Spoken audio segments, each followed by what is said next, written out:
dasar untuk memperbaiki urusan. Jadi modal, kira-kira fondasi urusan apapun urusan kita. Jadi dasarnya adalah tauhid tasawuf. Baik urusan dunia itu dasarnya ada tasawuf. Urusan agama atau ukhrawi itu dasarnya juga tauhid tasawuf. Kita kalau sudah bertauhid tasawuf atau bertauhid tasawuf dituntut beramal saleh, dituntut beriman, berakhlak bagus. Sebab semua ini merupakan kewajiban-kewajiban umat Islam, hamba Allah, yang ujung-ujungnya bagaimana menghadirkan Allah di dalam batin kita. Itu ujung-ujungnya. Kalau kita telah mendasarkan semuanya kepada tauhid tasawuf, yang ujung-ujungnya lahirlah pada diri kita amal yang saleh, iman, akhlak, maka percayalah di dalam batin kita itu Allah. Percayalah Allah di dalam batin kita. Maka kalau tidak disandarkan kepada Allah, maka tidak ada gunanya di dalam kita agama. Jadi kalau kita salat misalnya, bukan karena bersandar kepada Allah. Kalau kita berzakat, bersedekah, bukan karena bersandar kepada Allah, dan urusan-urusan yang lain, maka itu tidak ada gunanya. Maka dari itu dalam segi pengamalan, baik keimanan, amal dan akhlak, kita harus berdasar kepada tauhid tasawuf. Naik pangkat kita. Kadang-kadang anak buah menjadi kepala kita, bos kita. Kalau kita tidak menerima kenyataan, kita bisa drop.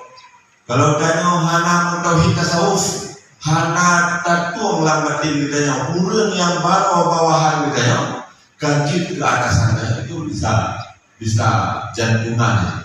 Maka sangat penting juga di kalangan pemerintah, perkantoran, ajaran-ajaran tasawuf. Kalau Anda dapat mengamalkan tauhid tasawuf ini dengan jalan yang benar, amal-amal yang Anda lakukan juga, dan juga akhlak yang tumbuh dari diri Anda, serta beriman yang baik, maka batin Anda bercahaya dengan cahaya Allah. Yang pertanyaan, gimana cara batin kita belum mencahaya Allah? Gimana cara? Buddha belahi amal-amal yang Buddha tumbuh akhlak-akhlak dan katanya membuat keimanan. Maka oleh karena itu sebahagian dari kelompok kita yang masih pedih matanya melihat perkembangan PDT di mana-mana, minatnya lagi tudang kapra, inan lagi nape, tudang lagi, tukang-tukang hai kubur, karena hai kubur itu kan, lalu tukang, kadang-kadang begitu. Dan orang senang pula, saya lihat yang bersedekah-sedekah itu, ada suaminya, istrinya kasih pula, luar biasa.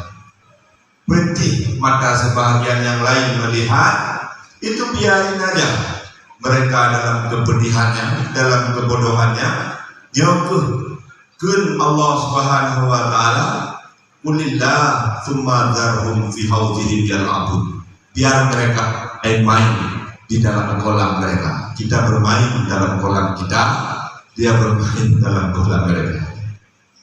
Jadi wahai tunggu-tunggu, berjuanglah untuk mengangkat ajaran tauhid tasawuf ini agar Allah menyayangi Anda.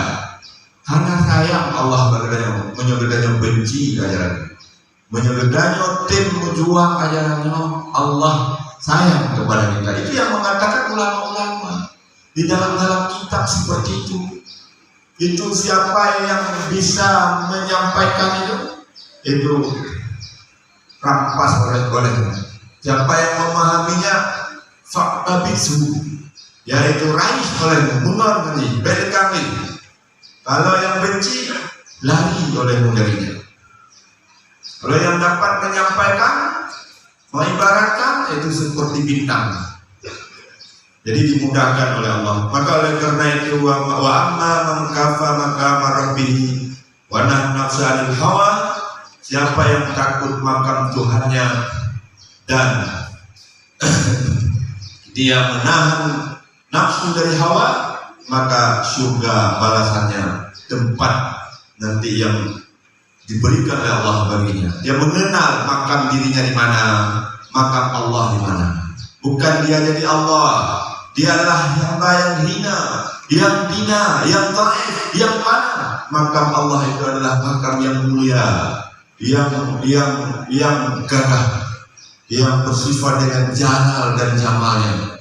Jadi kalau kita bisa membuat akhlak nafsu kita ini dengan akhlak nafsu yang baik, yang sedikit-sedikit dengan latihan zikir, radik siriba yang kita komandangkan itu menjadi nafsu mutmainnah, mardiyah, dan sebagainya, maka fa innal jannata hiyal ma'wa, maka surga nanti menjadi tempat yang dibalas oleh Allah untuk kita, disediakan oleh Allah untuk kita. Bersyukurlah Anda, wahai kawan-kawan dari Tanah Karo, bersyukurlah Anda kalau Anda ingin berjuang MPTT di tempat, di perbatasan yang minoritas, yang luar biasa. Beliau bercerita tadi, kadang-kadang sikan Islam, sikan KP, kadang-kadang mau dia lawan dia. Jadi mudah-mudahan misi dan niat kawan-kawan dari Tanah Karo ini yaitu disampaikan oleh Allah Subhanahu wa Ta'ala. Assalamualaikum warahmatullahi wabarakatuh.